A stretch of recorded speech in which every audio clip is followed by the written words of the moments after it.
তওবা করতে থাক, আল্লাহ কবুল করবে। আমি নবী মুস্তাফা তোর সাথে আছি। আলহামদুলিল্লাহ, আমার এর থেকে আর কিছু চাওয়া নেই। আজকেই খাবের মধ্যে, স্বপ্নের মধ্যে হঠাৎ দেখতেছি মদিনাওয়ালার জিয়ারত হচ্ছে। রোজার সামনে বসে আছি, চোখের পানি ছেড়ে কাঁদছি। অনেকদিন হয়েছে আব্বা হুজুর, দাদা হুজুর ওনাদেরকে দেখি না, খারাপ লাগছে।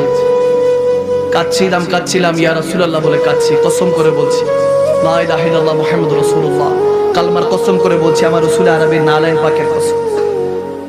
খাবের মধ্যে আজকেই শুধু কাঁদছি, ঘুম থেকে উঠো চোখের পানি মুছতেছিলাম, তো খেয়াল করলাম যখন জিয়ারত করতেছি আমার নবীর রাসূল পাকের মদিনাতুল মুনাওয়ারায় জিয়ারত করছি, নামাজ আদায় করলাম।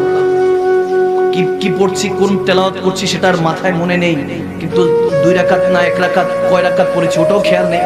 নামাজ পড়ে এতটুকু দেখছি যে সিজদায় গিয়ে আল্লাহর কাছে কাঁদছি, ইয়া রাসূলুল্লাহ, মদিনাওয়ালার পাশে দাঁড়িয়ে নামাজ পড়ছি, কিন্তু আল্লাহ এই যোগ্যতা তো আমি গুনাহগারের নেই। যখন কাঁদছি যে আল্লাহ তুমি আমার গুনার উপর এমন ভাবে পর্দা দিয়ে রেখেছো, মানুষ তো এখন অনেক ভালো, আলহামদুলিল্লাহ আপনারা অনেক ভালো, আমার থেকে অনেক ভালো। আপনাদের পায়ের নিচে ধুলাবালির যোগ্যতা আমি মাকদুম শাল মাদানী নেই। আপনারা শুনেন, ভালোবেসে এই জায়গাটায় বসিয়েছেন, কসম। এরকম বলে কাঁদছি যে আল্লাহ তুমি পর্দা দিয়ে রেখেছো, যদি পর্দা সরিয়ে দিতে কেউ তো হয়তো বা সম্মান করতো না, ভালোবাসতো না। মদিনাওয়ালার কাছে বসিয়েছো, কাঁদছি যে ইয়া রাসূলুল্লাহ, আপনার উসিলায় আল্লাহ বলেছেন, আপনার উসিলায় যদি কেউ ক্ষমা চায় আল্লাহ ক্ষমা করে দিতে পারে, ক্ষমা করে দেয়। ওই নিয়ত নিয়ে যখন কাঁদছি, খাবের মধ্যে দেখছি কি জানি মদিনাওয়ালার রওজা থেকে একটা হাত বের হয়ে গেছে।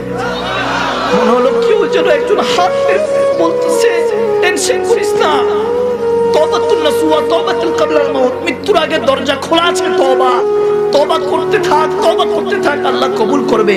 আমি নবী মুস্তাফা তোর সাথে আছি। আলহামদুলিল্লাহ, আমার এর থেকে আর কিছু চাওয়া নেই। আজকেই ওই কামলিওয়ালা নবীর প্রেমিক হয়ে দেখুন বান্দা, আমরা তো একজন আরেকজনের গীবতের মধ্যে ব্যস্ত, চুগলখড়ির মধ্যে ব্যস্ত, অন্যের হক লুণ্ঠন করার মধ্যে ব্যস্ত।